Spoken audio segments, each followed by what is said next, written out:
Hey guys, this is John Nance with Altronic.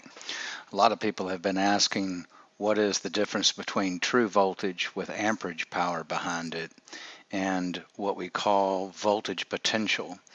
This day and time with a lot of solid state electronics, it really can whoop a lot of people when they're out in the field trying to troubleshoot. So I'm going to do a best example to show you what voltage potential is, and then I'm going to make a second video that shows you kind of different ways of checking for voltage potential versus true voltage.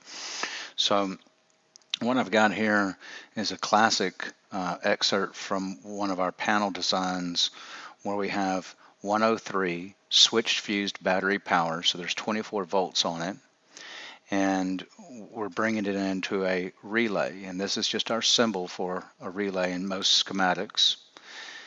And this voltage, 24 volts DC, is present at all times. It also enters into a flyback diode for a remote relay to be added on this circuit if somebody wanted that option. And in this case, they would use it to shut power off to an engine control system. On this relay PR2, they're using this wire DE5 from the A2 terminal to turn the relay on and off with a digital output 5 from a DE4000 terminal module. Now, what this does is when this digital output 5 turns on, it closes internal contacts and connects it to ground, and we can have a lot of different control strategies that would do this, but then it would complete a ground path for the PR2 relay, and the PR2 relay would energize and turn on. Now I'm going to show you a different example of this section of the schematic in another schematic, and let's use it to show exactly what voltage potential is. This is from a slightly different design, from a 3000 design. The relay was renamed PR1 for it, but the same principle applies. We have wire 103 that comes through a check valve diode, so that means voltage can only move in this direction, and it enters in and it comes into the coil of the relay. Now that coil has a lot of resistance to it. It also enters into a light emitting diode through a 3.92K ohm resistor and makes it back to the DE5 wire. And then finally, there's a flyback diode, only allowing excess voltage from an inductive load that occurs, or self-inductance, when the magnetic field in this coil for the relay collapses, to where if there's a voltage surge on the ground line, it can be dissipated back into the system and loop around in this path and slowly diffuse. So if DE5, now this DE5 wire comes from the A2 terminal, again, it's tied to all these things you see here, and it goes back into digital output 5 on either the DE3000 board or the DE4000 board, as I showed in that previous example.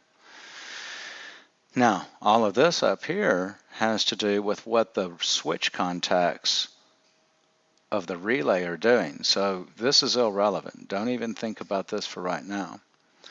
But remember, voltage is just like pressure. So if I measure voltage between a ground point in the panel and any of these points along here in the schematic, I'm going to have 24 volts. But if I don't have this circuit grounded and I measure this DE5 connection back at the digital output 5 and I hadn't switched on the ground, I'm likely to see 24 volts with a digital volt ohm meter. And that is because with an out-of-completed circuit, the resistance factor that's taking place in here and right here is irrelevant until I complete the path of the circuit. So as soon as I ground this circuit, the voltage will dissipate and drop to 0, or should, provided my ground path is sufficient enough to handle the voltage that remains after the resistance.